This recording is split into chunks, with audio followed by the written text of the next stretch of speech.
Thomas here and welcome back to another video. So today we're back here for another speed build, and today we're going to go ahead and create this SULANI tiny home village. So if you'd like to go ahead and download this for yourself, it is up on the gallery now. My origin ID is real Thomas TV1, and I will also go ahead and put a download link in the description to the online gallery if it's easier for you to download the build that way. So like I said, this is a tiny home, well, SULANI tiny home village, and it has 4 homes in it. Each of them have a single bed and a bathroom, so in total it's got 4 bedrooms and 4 bathrooms, and I built it on a 40 by 30 lot in the residential neighbourhood of Lonnie St Tars, and I think there's 3 40 by 30s in this neighbourhood. There's 1 on grass and there's 2 in water, so there's 2 water lots out of 40 by 30s as well. So if you've seen the tropical mansion build the other day, it's not that 40 by 30, it's the other one. So that's where I built this on, but honestly you could build, put it anywhere really. Maybe, a bit of trouble with the water lot things, but apart from that, you could really place it anywhere. So I was kind of thinking about this idea of calling it a village. If you've seen the off the grid village I did the other day, when the embargo lifted for island living, I went ahead and posted an off the grid village, which was kind of a similar idea to this. It was also on a 40 by 30 with 4 little homes, and I was kind of thinking, is that the right word to go for? And before I was uploading it, I was worrying, thinking it was the wrong word, but it kind of makes sense, it's just like a community sort of thing, but nobody kind of said anything bad about the name of it, so I was like, okay, well, I suppose it must be okay. So we're using it here again today, but it's just kind of like a tiny home village, just another word for that, where you kind of do multiple homes on one lot, I should have said. And I've done this idea a few times with different things, different sized homes as well, so you may have seen this on my channel before, like a similar idea.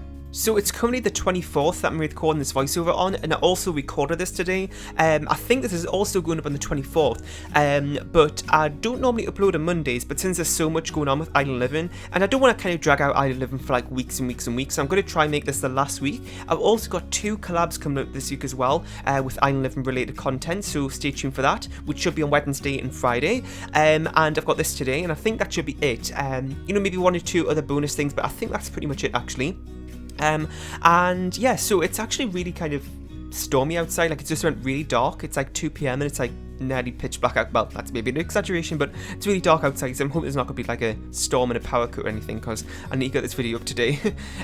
So this is the first house, I think, and there isn't any particular theme with this. They kind of got like a more Caribbean-like interior, because a lot of the Island Living videos I've done so far have been very modern, so I kind of wanted to just experiment a little bit more with the other style of items in this pack, so that's what we're doing here. I wouldn't actually say that it's really Caribbean, because there's like 2 styles to this pack, the modern and the Caribbean style.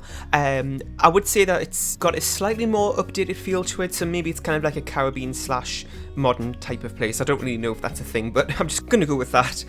So we're actually starting off here on a 30 by 20 lot. I don't know if you noticed, but we'll actually switch in a few minutes to a 40 by 30. It's actually just next to this one actually, so you may actually see later on when to move to the 40 by 30, you may actually see this left here on this 30 by 20.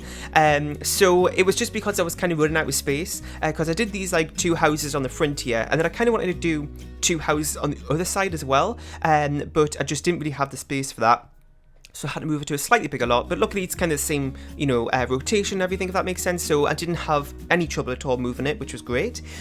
So, there's 4 homes in total, and like I was just saying before, they kind of got a similar theme to them, and I also did a similar thing to what I did with the off-the-grid village the other day, where all the homes are kind of like a similar structure, I guess, similar shape, I suppose, but they all have like a different colour going on with them, so that's what I did there. But I do actually think there's 2 red ones. So these 2 houses at the back here, those are kind of slightly bigger, I would say, because they've got like the big sort of dock, I guess. What's the word I'm looking for? Like deck, I guess? Yeah, that's probably the right word for it. So I suppose that these 2 at the back are more slightly luxurious, I guess, since they have a bigger area at the back and lots of more entertainment space there.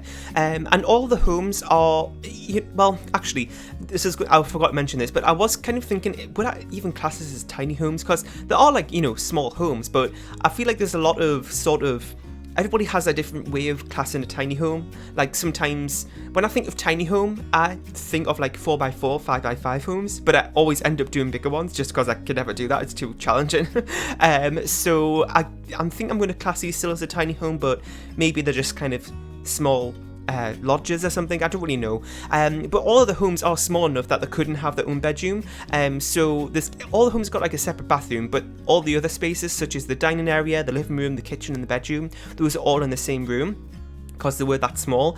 So, you know, I suppose they are tiny homes. I don't know, let me know what you think about that. And yeah, so talking about like the 5x5 thing, I have actually done a 5x5 home before, probably over a year ago now. I think that was a more modern themed one.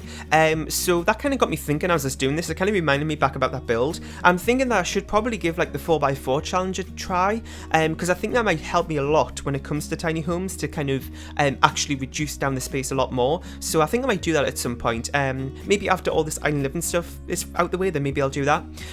So we're just working on kind of doing the outside structures and stuff of the homes. I kind of worked on them in all like a really weird way. So the first house, I kind of showed you everything from start to finish. I did all the exterior and all the exterior, sorry, I just said exterior twice. I did all the exterior and all the interior on that first. And then for the other houses, I kind of then just went ahead and did all kind of the shells of them. Then I kind of went back and forwards between those other three. I don't know why I did that, probably just to get one out the way, so I knew, like, I guess just knew what I was doing.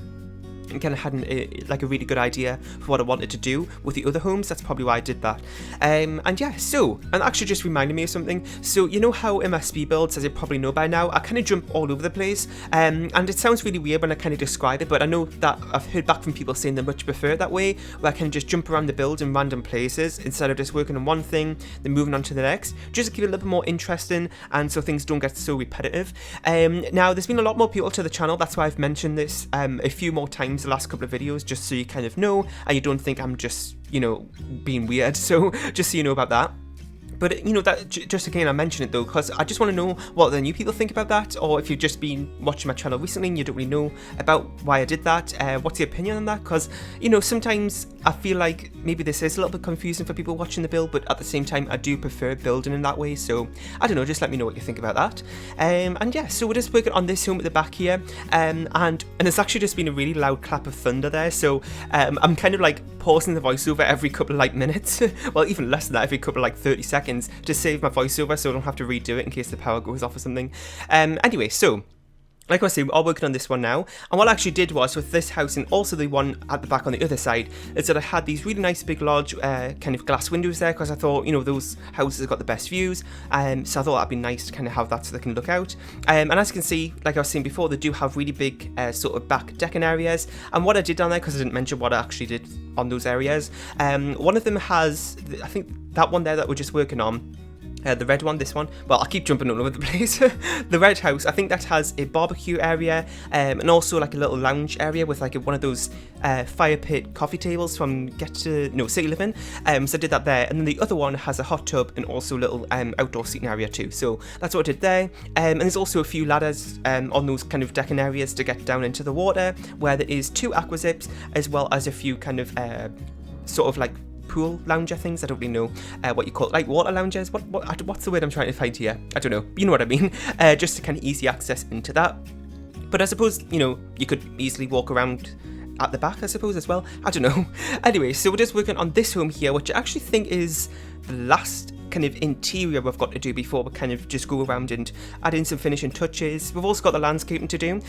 So I was thinking maybe I should do some like more communal things as well, like I did with the off-the-grid village, like in the centre of the lot as well. So I wasn't really too sure what to do, and we were actually running out of space, so I couldn't really do that apart from putting a fire pit in. So I did that as maybe like a communal activity.